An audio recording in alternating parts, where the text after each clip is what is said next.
Hello बच्चों अब हम लोग करने वाले हैं प्रश्नावली 1.2 के सवाल नंबर 2 को।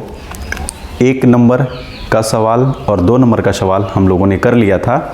आज हम लोग करेंगे प्रश्नावली 1.2 के सवाल नंबर 3। देखिए तो क्या लिखा है।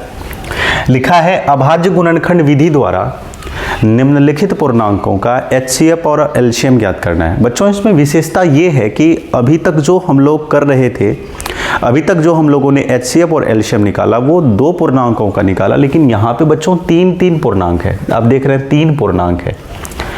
3 पूर्णांकों का हमें HCF निकालना है, एलसीएम निकालना है। तो बिल्कुल भी घबराने की बात नहीं है। 3 है तो क्या हुआ, बने रहे हमारे साथ। उसी तरीके से करेंगे हम लोग अभाज्य गुणनखंड विधि, चूंकि कह भी रहा है अभाज्य गुणनखंड विधि द्वारा।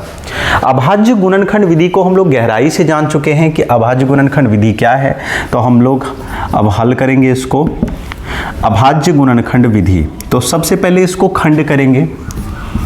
12, 15 और 21 सबको हम लोग खंड कर लेंगे, क्योंकि कह रहा है कि गुणनखंड करना है। कर लेते हैं। किससे भाग लगेगा, आप कहेंगे 2 6 की 12, 2 से, फिर 3 से लगेगा। ये हो गया। अब इसको भी करते हैं। यहाँ तो 2 से नहीं लगेगा, सीधे 3 से। 3 5 15, यहाँ भी 3 से। 3 7 21। बच्चों हम लोगों ने अभाज्य गुणनखंड कर लिया है। इसको टुकड़े में हम लोगों ने बांट लिया है। अब क्या निकालने के लिए कह रहा है, अभाज्य गुणनखंड विधि से। तो अभाज्य गुणनखंड तो हम लोग तीनों का कर चुके हैं। अभाज्य गुणनखंड तीनों का कर चुके हैं। अब कह रहा है कि HCF और एलसीएम ज्ञात कीजिए। अब हमें निकालना है बच्चों HCF। चलिए ठीक है, देखते हैं HCF क्या होता है। HCF जिसको कहते हैं हाईएस्ट कॉमन फैक्टर, मतलब बड़ा से बड़ा भाग। अब देखिए HCF में वही लिखेंगे जो तीनों में मिलेगा। तीनों में क्या है, आप कहेंगे सर इसमें भी 3 है, इसमें भी 3 है, इसमें भी 3 है और इसमें भी 3 है। और देखिए तो कोई मिल रहा है क्या, नहीं। इसमें 2 है तो इसमें नहीं है, इसमें नहीं है। इसमें 2 है, इसमें नहीं है, इसमें नहीं है। इसमें 5 है तो इसमें नहीं है। इसमें 7 है तो इन दोनों में नहीं है। बच्चों HCF हम लोग वही लिखते हैं जो तीनों में मिले। ये हमेशा याद रखिएगा, ये हम लोग कर चुके थे। तो इसमें भी 3 है, इसमें भी 3 है, इसमें भी 3 है, तो 1 3 लिख लेंगे और यही हमारा बच्चों आंसर हो जाएगा। HCF कितना हो गया, 3। अब हमें एलसीएम निकालना है। एलसीएम कैसे निकाल लेंगे, पिछली बार जैसे कि हम लोगों ने पिछली क्लास में किया था, सवाल नंबर 2 में किया था कि जो मिलता है वो लिखना है। तो तीनों में क्या मिल रहा है, 3, ये लिख लिए। और उसके बाद जो नहीं मिलता है ना वो लिखना है, और जो कम से कम 2 संख्याओं में मिले वो भी हमें लिखना है। अब देखिए इसमें 2 है, इसमें नहीं है, इसमें नहीं है, मतलब कुल मिला के अब कोई किसी से नहीं मिलता, तो जो नहीं मिलता है ना हमें वो भी लिखना है। ये 2, फिर ये 2, यहाँ पे ये 5 और फिर यहाँ पे ये 7। कुछ नहीं करना है, बस गुना कर लीजिए। 3 दूनी 6, 6 दूनी 12, 12 पंच 60 और 60 गुना 7 करेंगे 420। बस ये खटाक से आंसर आ गया, कोई टेंशन नहीं है इसमें, आप देख सकते हैं। HCF हमारा 3 निकला, एलसीएम 420 निकला। चलिए करते हैं अगला सवाल। 3 के दूसरे सवाल को करेंगे। इसमें भी वही कहा है, हमें क्या निकालना है, हमें HCF निकालना है, एलसीएम निकालना है। कुछ भी अलग से नहीं करना है, सभी वही प्रोसेस रहेगा। अभी तक हम लोग जितना करेंगे सबका प्रोसेस बिल्कुल वही रहेगा, इसमें अलग से हमें कुछ भी नहीं करना है। चलिए ठीक है, करते हैं। क्या करना है, सबका अलग से फ्रैक्शन करना है। सबसे पहले इसको अभाज्य गुणनखंड के रूप में हम लोग व्यक्त कर लेते हैं। बहुत ही मज़ेदार सवाल होगा ये। अब देखिए 17 में किससे भाग लग रहा है, आप कहेंगे सर 17 में तो सीधे 17 से ही भाग लग रहा है एक बार में। 23 से किससे भाग लग रहा है, आप कहेंगे सर 23 से 23 में ही भाग लग रहा है एक बार में। और 29 में 29 से ही भाग लगेगा एक बार में।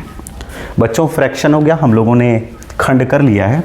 अब हमें क्या प्राप्त करना है, HCF निकालना है। HCF क्या होता है, जो तीनों में मिलता है। आप कहेंगे सर एक इसमें भी है, एक इसमें भी है और एक इसमें भी है। तीनों में 1 मिला तो HCF बच्चों कितना हो जाएगा, 1। और फिर हमें क्या प्राप्त करना है, एलसीएम जो तीनों में मिलता है वो लिखते हैं। तो तीनों में 1 है, 1 है, 1 है, तीनों में मिल रहा है, लिख लीजिए, क्या दिक्कत है। और जो नहीं मिला वो लिखिए, 17 नहीं मिला। 23 नहीं मिला और 29 नहीं मिला, तो जो नहीं मिला वो लिख लेंगे। 17 गुना 23 गुना जब 29 करेंगे बच्चों तो 1139 होगा। आप करके देख लीजिए, 1139 होगा और यही हमारा आंसर है। देखिए कितना आसान सवाल था। ठीक है बच्चों, अब हम लोग बढ़ते हैं अगले सवाल की तरफ। ठीक है बच्चों, अब हम लोग पहुंच गए हैं तीसरे सवाल की ओर। देखते हैं तीसरा सवाल क्या है। क्या लिखा है, 8, 9 और 25 का अभाज्य गुणनखंड विधि से HCF और LCM निकालना है। बहुत ही मजेदार सवाल है। ठीक है, सबसे पहले क्या करना है बच्चों, इसको अभाज्य गुणनखंड करना है। तो कर लेते हैं अभाज्य गुणनखंड। 8 का अभाज्य गुणनखंड क्या होगा, फटाफट करिए। 8 को तोड़ना है, 9 को अलग से तोड़ना है और फिर 25 को तोड़ना है। चलिए ठीक है, करते हैं। 2 से 2 चौके 8, 2 दूनी 4 और ये 3 से भाग लगेगा, 3 तिया 9। ये किससे लगेगा, आप कहेंगे सर 5 से लगेगा और किसी से तो लगेगा ही नहीं। तो ठीक है बच्चों, अब हमें क्या निकालना है, HCF ज्ञात करना है। HCF निकालना है। HCF क्या निकालते हैं, जो तीनों में मिले। अब देखिए कोई मिल रहा है क्या, कोई मिल रहा है। इसमें 2 है, इसमें नहीं है, इसमें नहीं है। इसमें भी 2 है, इसमें नहीं है, इसमें नहीं है। इसमें 2 है, इसमें नहीं है, इसमें नहीं है। कुल मिला के तीनों में कुछ नहीं मिल रहा है बच्चों। जब कुछ नहीं मिलेगा हम कहेंगे HCF होगा 1, या फिर आप चाहें तो और कर सकते हैं। 2 से लगेगा ना एक बार में, 3 से लगेगा ना ये एक बार में, और 5 से 5 में भाग लगेगा कितने बार में, एक बार में। चलिए अब तो होगा, अब तो हो गया, हुआ कि नहीं हुआ। तीनों में कौन कॉमन हो रहा है, आप कहेंगे सर 1 कॉमन हो रहा है। तो HCF कितना निकला बच्चों, 1। LCM ज्ञात करनी है। LCM क्या निकालते हैं, जो तीनों में मिलता है पहले वो लिखेंगे, और नहीं मिलता वो भी लिखेंगे। तीनों में मिल रहा है आप कहेंगे 1, जो नहीं मिलता वो लिखे। क्या नहीं मिल रहा है, 2 2, ये 2 दूनी 4 दूनी 8, हम लोग सीधे 8 ही लिख लेते हैं। ये 3 तिया 9, यहाँ सीधे 9 लिख लेते हैं और बचे 25। बच्चों गुना कर लीजिए इसको, कितना हो जाएगा, 25 8 200 और 2 9 1800। ये हमारा हो गया फाइनल आंसर। आशा है आपको सवाल समझ में आया होगा। अब हम लोग करेंगे सवाल नंबर 4। हेलो बच्चों, हम लोगों ने अभी 3 नंबर के सारे सवाल किए। अब हम लोग करेंगे प्रश्नावली 1.2 का सवाल नंबर 4। देखिए तो क्या लिखा है, बहुत ही मज़ेदार सवाल है। मज़ेदार क्यों है, क्योंकि आसान है, इसीलिए मज़ेदार है। और ये चैप्टर का सबसे आसान सवाल है।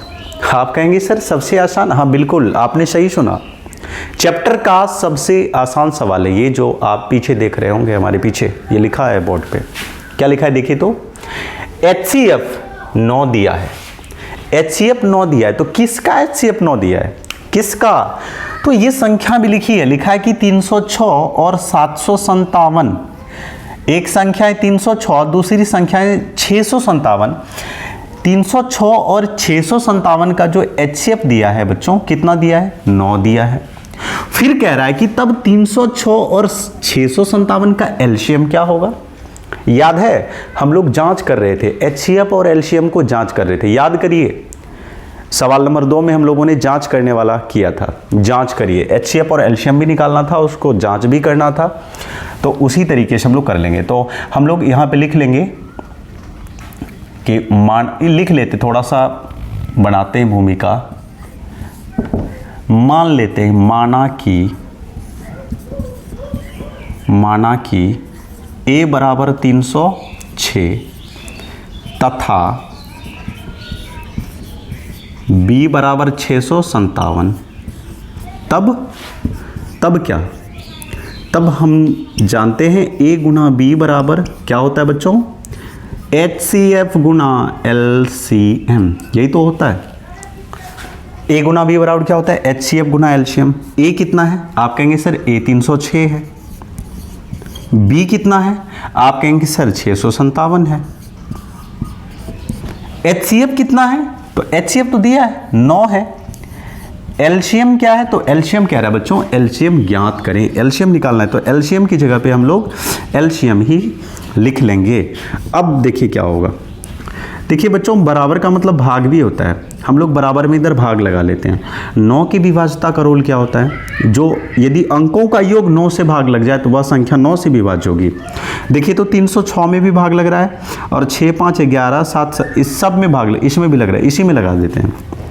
9 7 63 और 9 3 27, तो कितना हुआ बच्चों? 306 गुना 73 बराबर LCM। फटाफट गुना करके बताइए कितना होगा? 306 गुना 73 करेंगे कितना होगा? चलिए ठीक है, साइड में यहाँ कर लेते हैं हम लोग। 306 गुना 73 करके देख लेते हैं कितना होता है। 6 3 18 का 8 हाथ मेरा 1 0 1 1 3 3 9 7 6 42 के 2 हाथ मेरा 4 0 4 4 और 7 बच्चों होता है 21। तो 8 2 1 3 9 4 13 2 2 बच्चों कितना हुआ? 22,338 22,338 हो गया हमारा LCM। सीधा कर लेते हैं। LCM कितना हो गया बच्चों? 22,338 और यही हमारा आंसर हो गया। आशा है आपको समझ में आया होगा। चलिए ठीक है, बढ़ते हैं अगले सवाल की ओर।